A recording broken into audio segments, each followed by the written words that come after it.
Le 11 novembre 1918, à 5h15, les généraux allemands et alliés signaient l'armistice dans la clairière de Retonde, en forêt de Compiègne.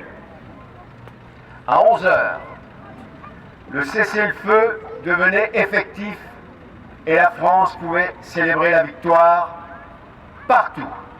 Les clairons retentissent et les cloches des églises se remirent à sonner. 5 années de guerre totale prenaient fin. Avec la joie des vainqueurs contrastait la tristesse de tous ceux qui célébraient cette victoire dans la douleur causée par la perte d'un proche. Pour des centaines de milliers de veuves et d'orphelins de cette grande guerre, le deuil succédait au silence des armes. Toute une génération de jeunes Français disparus par amour pour le pays, par amour pour la patrie, par amour pour la France.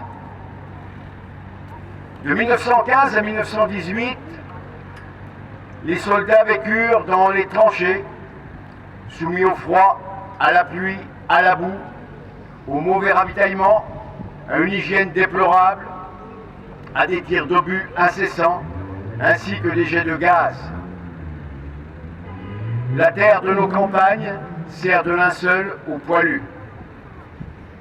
Nos soldats restent à jamais présents dans nos mémoires, car leur courage, leur ténacité, leur abnégation sont l'honneur et l'exemple de notre pays. N'oublions pas les nombreux Tunisiens qui ont donné leur vie, dont les noms figurent sur notre monument aux morts. Ils sont morts pour la France, ne les oublions jamais. Évoquons le courage de ces jeunes Français au sacrifice de leur vie sur tous les fronts. Mais le plus grand choc, c'est Verdun. Verdun, verrou fortifié pour éventrer l'armée française. Le haut commandement allemand met toutes ses forces, ce qui représente 5 soldats allemands pour un soldat français, c'est-à-dire 6 corps d'armée pour 3 divisions. Une puissance de feu jamais réalisée, c'est-à-dire 3000 canons qui crachent une pluie d'obus. La bataille va durer 300 jours. Nos soldats ne reculeront pas.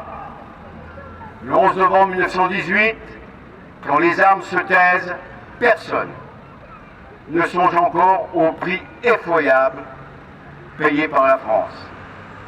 Elle avait fait combattre au total 7 800 000 hommes, soit 20% de la population française. 1,5 million de jeunes Français tués. La France n'a pas gagné seule.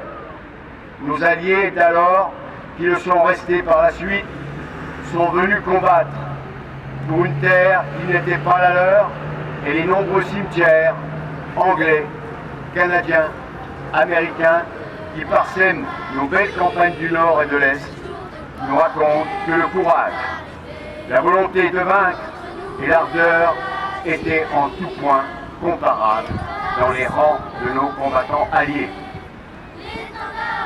En nous recueillant, nous exprimons notre fidélité, notre reconnaissance et notre profond respect à la mémoire de tous ceux qui ont donné leur vie pour la France.